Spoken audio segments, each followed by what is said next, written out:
नमस्कार दोस्तों, to the point channel में आपका स्वागत है।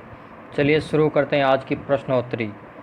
आपकी स्क्रीन पर पहला प्रश्न है, नेत्र लेंस पर एक अपारदर्शी झिल्ली बन गई है जो कि दृष्टि पर प्रतिकूल प्रभाव डालती है। इस नेत्र दोष को कहते हैं ए दीर्घ दृष्टि दोष, बी निकट दृष्टि दोष, सी जरा दूर दृष्टि दोष या फिर डी मोतियाबिंद। इसका सही जवाब है डी मोतियाबिंद। अगला प्रश्न है, निम्न में से शरीर के पाचन तंत्र का भाग नहीं है। ए ग्रसनी, बी प्लीहा, सी मुंह या फिर डी गुदा। इसका सही जवाब है बी प्लीहा या स्प्लीन। अगला प्रश्न है, सही कथन है ए बाएं फेफड़े की तुलना में दायां फेफड़ा बड़ा होता है, बी दाएं फेफड़े की तुलना में बायां फेफड़ा बड़ा होता है, सी दोनों फेफड़े का आकार बराबर होता है या फिर डी दोनों फेफड़ों में बराबर पालिकाएं होती है। और इसका सही जवाब है ए बाएं फेफड़े की तुलना में दायां फेफड़ा बड़ा होता है। अगला प्रश्न है, अस्थि के छिद्र जिनमें से रक्त वाहिनियाँ या तंत्रिकाएं गुजरती है कहलाता है ए फीसर, बी फोरमेन, सी साइनस, डी स्पाइन। इसका सही जवाब है फोरमेन बी। अगला प्रश्न है, 1 ग्राम हीमोग्लोबिन द्वारा वहन की जाने वाली ऑक्सीजन है ए 1.36 ml, बी 9.36 ml, सी 15 ml या फिर डी 20 ml। और इसका सही जवाब है 1.36 ml। अगला प्रश्न है, न्यूट्रोफिल्स भाग है ए श्वेत रक्त कोशिकाओं के ग्रेनुलोसाइट्स का, बी श्वेत रक्त कोशिकाओं के एग्रेनुलोसाइट का, सी लाल रक्त कोशिकाओं का या फिर डी प्लेटलेट्स का। और इसका सही जवाब है ए। अगला प्रश्न है, शरीर की वह सामान्य क्षमता जो उसे किसी रोग विशेष से लड़ने की शक्ति प्रदान करती है A antigen, B antibody, C immunity या फिर डी इनमें से कोई नहीं।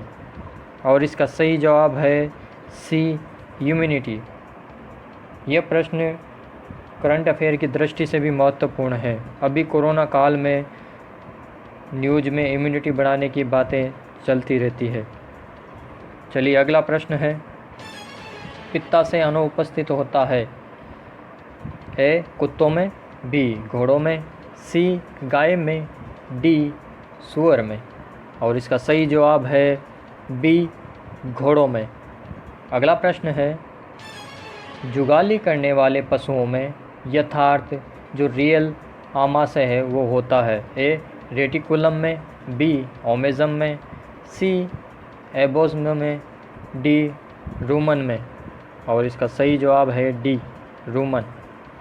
अगला प्रश्न है, रक्तचाप, लार आना तथा वमन या उल्टी इत्यादि अनैच्छिक क्रियाएं मस्तिष्क के किस भाग द्वारा नियंत्रित होती है ए मध्य मस्तिष्क, बी मेडुला, सी हाइपोथैलेमस, डी प्रमस्तिष्क।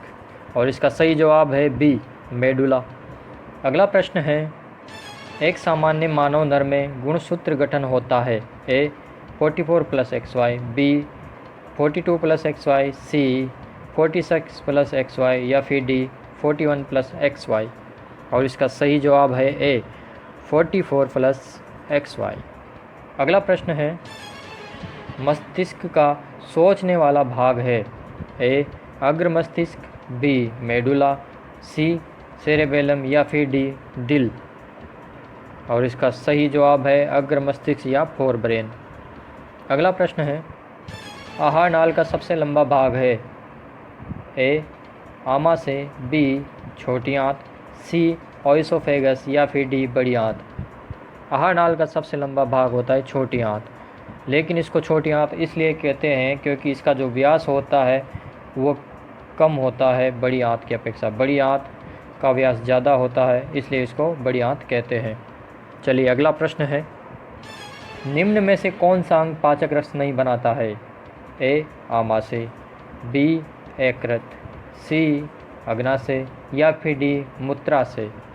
और इसका सही जवाब है डी मूत्राशय। अगला प्रश्न है, लाल रुधिर कणिकाओं का निर्माण कहाँ होता है? ए किडनी में, बी यकृत में, सी दिल में या फिर डी अस्थि मज्जा में। और इसका सही जवाब है डी अस्थि मज्जा में। अगला प्रश्न है, मानव शरीर की सबसे छोटी ग्रंथि होती है? ए एड्रिनल, बी थायराइड, सी पेनक्रियाज या फिर डी पिट्यूटरी। और इसका सही जवाब है डी पिट्यूटरी या पीयूष ग्रंथि। अगला प्रश्न है, मानव शरीर की सबसे बड़ी ग्रंथि होती है? ए यकृत, बी अग्नाशय, सी औटो ग्रंथि, डी आमाशय। मानव शरीर की सबसे बड़ी ग्रंथि होती है, इसका सही जवाब है ए यकृत या लिवर। अगला प्रश्न है, नेत्रदान में दाता की आँख का कौन सा भाग उपयोग में लाया जाता है? ए परितारिका या आइरिस, बी कॉर्निया, सी लेंस, डी रेटिना। तो नेत्रदान में दाता की आँख का रेटिना काम में लाया जाता है, डी ऑप्शन सही है।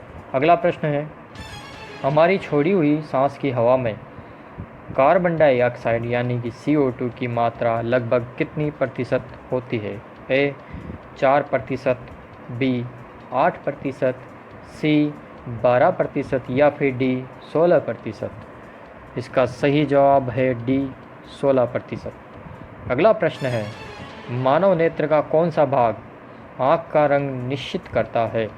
ए कॉर्निया, बी आइरिस, सी विट्रियस या फिर डी कोराइड।